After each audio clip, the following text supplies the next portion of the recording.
7.1, consider approval of the agreement between the City of Granbury and Enterprise Fleet Management, Inc., an Enterprise Fleet Trust to provide fleet management services and authorize the city manager to finalize and execute the contract agreements. Mr. Kaufman. Before I turn this over to Deputy City Manager Michael Ross, I just want to say that, we've talked about this for almost a year, and we have a fleet committee that has been involved in much of it. As you recall, in our budget workshop, we've talked about this project and addressing the needs of our fleet. And let me just tell you, it's really nice to be able to delegate this to Michael Ross and him take this thing and walk it through the process and vet it out and provide the information that we need for y'all to be able to make an educated decision tonight. So at this point, I'll turn it over to Michael. Thank you for your leadership on this. I know it's been very time consuming, so thank you. Thank you, Chris, Mayor, City Council. As you know, for many years, the City of Granbury has faced the challenge of managing an aging fleet, which has resulted in consistently high maintenance and repair costs. Our current fleet of 107 vehicles has an average age of 12 and a half years, leading to frequent and unexpected maintenance issues, as well as inefficient fuel consumption. As a result, staff has been working diligently to identify a solution that fits within the city's budget while addressing the need for effective vehicle replacement and cost savings. This agenda item represents the outcome of nearly a year's worth of work between our staff and Enterprise Fleet Management. A comprehensive cost analysis has been completed, and every vehicle in our fleet has been carefully evaluated. Based on this analysis, the most suitable replacement vehicles have been selected for each unit, aligning with the expected workload and responsibilities of the vehicles. Council may recall the presentation from Enterprise on April 29th, followed by an additional discussion during the budget presentation on June 26th. Since then, we have further explored alternative solutions, including an in-house leasing and financing option, to determine if we could achieve a similar in-house program at a lower cost. After thorough review, it has been determined that Enterprise Fleet Management offers the best value and solution for the City of Granbury at this time. Staff recommends moving forward with replacing all vehicles older than 10 years in the first year of this program, in addition to the 4 police vehicles and 3 airport courtesy vehicles. A more aggressive option, which would have replaced 70 vehicles in the first year, was also analyzed, and a more slightly conservative 7-year plan that would have replaced 65 vehicles. After careful consideration, we believe the 10-year plan, replacing 45 vehicles in year 1, strikes the best balance for the city's needs and budget. Importantly, while the estimated savings in fuel and maintenance costs are 37% and 48% respectively, these were not factored into the primary cost analysis presented to you. However, these are certainly expected additional benefits that will result from transitioning to this fleet management solution. The new vehicles will be more fuel efficient and require less maintenance, which translates into additional long-term savings for the city. With Enterprise, the city will be able to integrate newer, safer, and more reliable vehicles into our fleet. Staff will also benefit from a dedicated account team equipped with cutting-edge technology that will proactively manage our fleet and ensure a high level of service tailored to the city's day-to-day needs. Enterprise has a proven track record, including selling over 600,000 client vehicles in 2022 at an average of 107% above Black Book value, and currently serves nearly 250 cities across Texas. The city allocated $640,000 in the current fiscal year budget to replace 7 vehicles, including 4 police vehicles and 3 airport courtesy vehicles. Under the Enterprise leasing program, we estimate that this budget will cover the replacement of 45 vehicles over 10 years old in year 1, including these same vehicles. Additionally, we project around $322,755 in revenue from selling the 45 vehicles being replaced, resulting in a net cost to the city of approximately $327,245. all based on conservative estimates. Staff recommends that the City Council approve the agreement with Enterprise Fleet Management, Inc. and Enterprise Fleet Trust to provide fleet management services to the city and authorize the city manager to finalize and execute the necessary contract agreements. Thank you for your time. I'm here to answer any questions you have, and Jennifer Bertram is also here from Enterprise if needed. Council? Mr. Wadley? No? Mr. Overdeer? Mr. Wadley? Yeah. So, Michael, I think traditionally, we'll buy like a police vehicle, and the police drive it till the doors fall off, and then we give it to one of the other departments, inspections or whatever, to use until the doors literally fall off. And oftentimes when you buy a vehicle, just from personal experience, you buy a new vehicle, they depreciate an awful lot, and then it gets to a point where there's almost no depreciation. So it's basically like driving it, excluding the maintenance costs, which I'm sure you're going to address. You're driving it for not much money. So all that's taken into account with this cost savings? Yes. The only thing I want to repeat is that we didn't try to actually factor the fuel savings and the maintenance savings. We just left that out, knowing that that's going to come as well.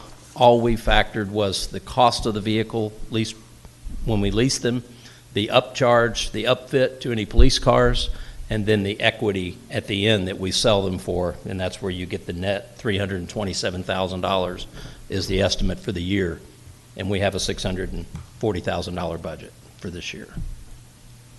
And does this have anything to do with the police vehicles that we just approved at the last meeting or the meeting before? They will be rolled into this program as well. Yes, sir. Okay, thank you. Mr. Overdeer? Yes, so Michael, the way we're going to do this now is that the right person will get the right vehicle, right? I mean, we're not going to have, for example, there's some people that are driving around in F-350s and they really only need an F-150. And also, to Bruce's point, we're not going to be taking any of the old vehicles and then passing them down, like say, for example, taking one of the old squad cars and taking that out to the airport and using that for a loaner vehicle out there. An appropriate sized vehicle will be out at the airport rather than passing vehicles down that we could sell and make more money off of, right? Yes, sir. That's a primary benefit of this program. Okay. I would like to add another comment. We had the option, and Enterprise offers it, to provide the maintenance and, off-site and contract that out. And we consciously made the decision to maintain our current staffing level in our fleet department and allow them to continue to service these vehicles.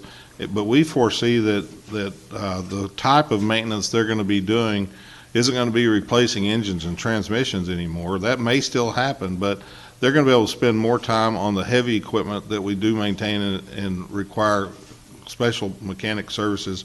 But mainly, they're going to be changing oil and fixing brakes on these vehicles, and that's about it, unless there's something that's tremendously wrong with it.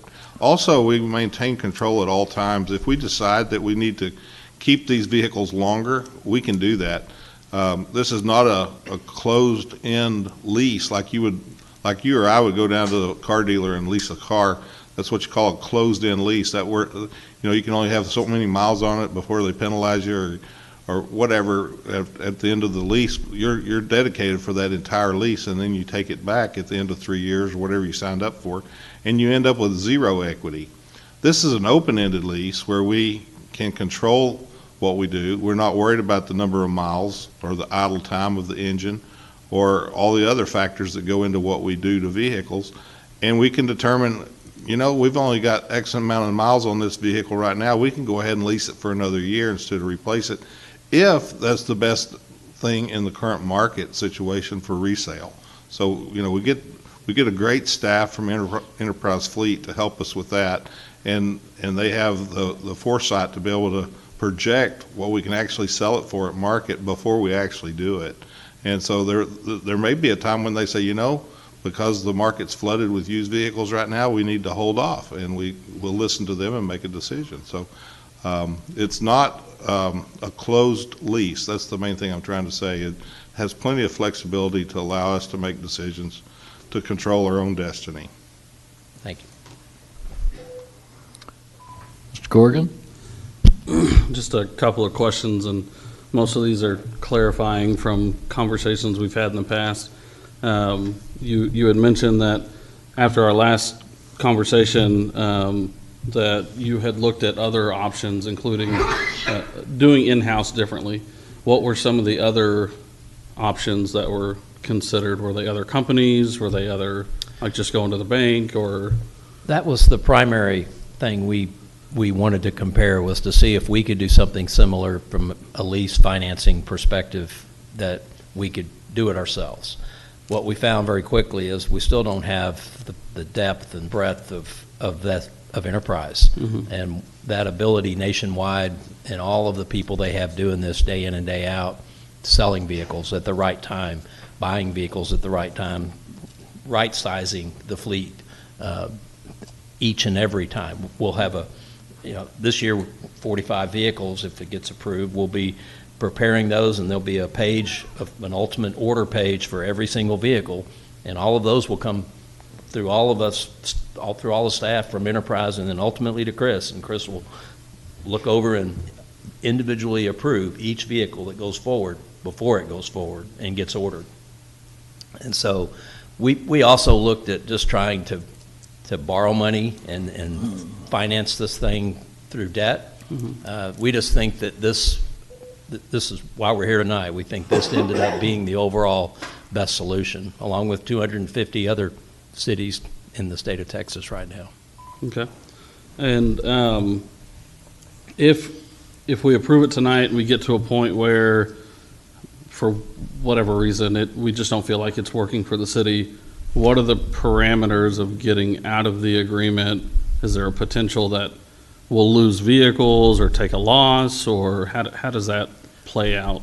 We would just have to fulfill the obligation of any vehicles that we already have, okay, or have ordered. We would have to process through those vehicles if we decided, for instance, after year one, hypothetically, this isn't working for us. We would just say, okay, we've got those. If we had finished the first year, we had all 45, we wouldn't be going to year 2, 3, 4, and 5. We would just finish handling the vehicles that we already have or have already ordered and are obligated to, and we would process those through. There's no contractual term to this agreement with us in Enterprise, so we can back out any time. We just have the obligation of finishing what we started with any vehicle that we've already put in place. Okay. And then the last thing, I know that there were some legal issues brought up with the Delaware Trust and our governmental immunity waiver and that kind of stuff. Has that all been resolved, or I don't know if that's a Jeremy question, or? It's still there, and it's there for all clients that they have. There's pros and cons along with that. Yeah, you can't sue a trust, but you also, trusts don't go bankrupt, and you're not dealing with a company that's out of business as well, because that's why they're the bank. The trust handles the financing, the leasing side of the equation. There's also an incorporation that's the day-to-day with all the people and the assets and everything else that is vulnerable.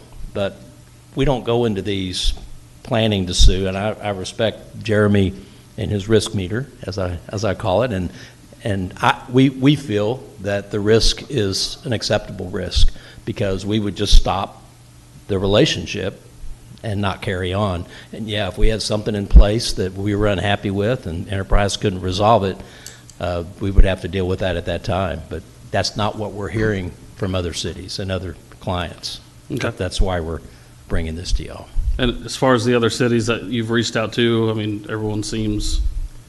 All the managers we've like talked to enjoyed it, or? Yes, sir. The managers we've talked to are very high on it. Okay. And that's where we heard this the first time, was one of the local managers in the region brought Jennifer and Enterprise to do a presentation to our study group, our city manager study group that we've been a member of. And that's where we were introduced to Enterprise, and it's very intriguing a year ago. Yeah. Okay. Thank you. Yes, sir. I might just add again that being an open-ended lease, that allows you to do anything at any time that you deem necessary. So like if we were upset with them and didn't want to work with them anymore, which is totally against their company policy, they want happy customers, but say we found find an impasse we can't live with, we can make the decision to order new vehicles, to replace these and send those back and sell them, and, whether there's equity or not, you can make that decision. So we'd never want to do something that would cause us to lose money, but you do have that ability to do that if that's what you want. If you're that mad, you want away from them, you can divest yourself of all those vehicles that you've bought and go out and procure some more somewhere else in some other manner. But that probably wouldn't be the smartest thing to do. So, but again, the trust, back to that trust in the incorporated arrangement, the fleet trust is the arm that finances all this. So it's a bank, so to speak, and you don't want your bank vulnerable to being sued. You want your assets secure. So there's a plus and minus to that. Again, I think it's a wise business strategy. If I was going in business, that's the way I'd want to set it up. And then the Fleet Enterprise Management, Inc. is in the agreement to be in our venue if there is a problem and we have to go to court. It's in Hood County, Texas, and Jeremy's worked through all that and got us represented well there. So I'm like Michael. There's going to be some additional work internally for us that we've never done before, because we've never taken on this many new vehicles or procured this many vehicles all at once. And it's going to cause some growing pains internally, but we're going to try to provide the additional help, whatever we need, cross-departmental wise, to help those folks that are bringing these in and processing them and make sure there's a smooth transition. So. Other comments? Nope. No other comments? Thank you, sir. Thank you. Okay. Do I hear excuse me. Do I hear a motion to approve the agreement between the City of Granbury and Enterprise Fleet Management, Inc. and Enterprise Fleet Trust to provide fleet management services, and authorize the city manager to finalize and execute the contract agreements? So moved. Mr. Oberdehr makes a motion. To hear a second?